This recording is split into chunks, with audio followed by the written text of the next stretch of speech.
I mean, what about that whole, theory about bringing in fighters to mimic the style of the guy you're going to fight? Like that wasn't needed? You don't feel like that's needed in a camp? I've always thought I would do something like that. I even reached out to Wonderboy and was like, hey, I'm thinking about trying to be smart this camp. He was like, oh, I like that guy. I can't do it. And I was like, well, it's a Wonderboy kind of answer. So, I chilled. You hit up Wonderboy to try to bring him in the camp for MVP, and he said he couldn't come? Yeah, and then I was like, damn, me and Wonderboy should really fight again.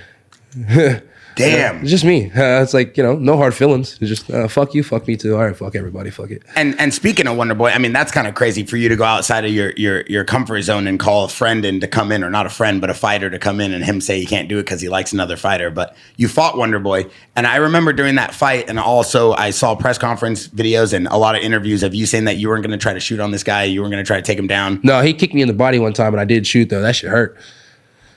Did he tell you that during the fight, though? He's like, I thought you weren't going to shoot on me? Oh, no. When I kicked him in the body, when he kicked me in the body, I was like, ooh, that one hurt. I was like, I'm about to shoot. He was like, huh? And I just shot. He was like, this fucking guy. And I was like, all right, let's get back up. Did you have an agreement with him before the fight? You weren't going to shoot it on him? Yeah, he came on the podcast that we had at the time, and I told him, he wanted the old school kickboxing belt, and that's what I'd give him.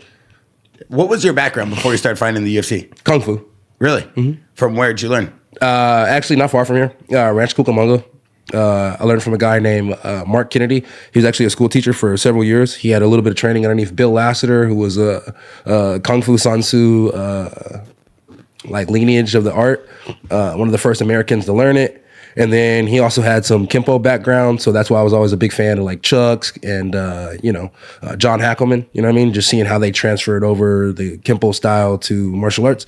So big fan of those guys. Watching them do it. Never seen anybody do the Kung Fu Sansu style and bring it over. So it's pretty cool to be a pioneer of that sport, that art, and bring it over. But yeah, Kung Fu. And I think my Kung Fu is good enough to strike at anybody, so I'll give it a shot. So you grew up in SoCal, right? Yeah. Where'd you grow up in?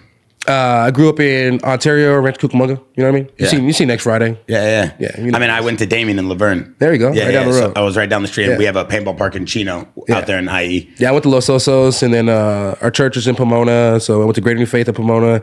And then growing up, I went to schools everywhere. We used to have a spot in Chino. We used to live in Chino when I was younger, and we stayed at, the swap meet that's right over there with all those cows and shit over there, but they got the Mexican swap meet and got all the good shit you can go in there and get on the weekends.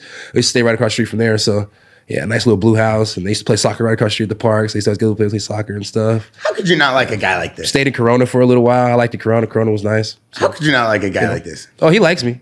Yeah, what makes you think I don't like him? It just he ain't going for my shit, and I ain't going for his shit. It is what it is. We'll spar one day. We'll get it over with. This is like it's like an OG and then the new coming of the OG. Like eventually. But what makes you think I don't like him? Oh, I don't know. You guys, you couldn't figure out what AR bullet you wanted. He's talking about calibers. You're staring at him like he's crazy. I just choose not to play into his game because. He wanted ego. I gave you ego. No, yeah. So I think I'm gonna have ego. No, I didn't want an ego. I love. I just told my opinion. You gave your opinion. I gave my opinion. And I showed you where I have ego about. Yeah. So your ego is with guns and shooting, but not with fighting.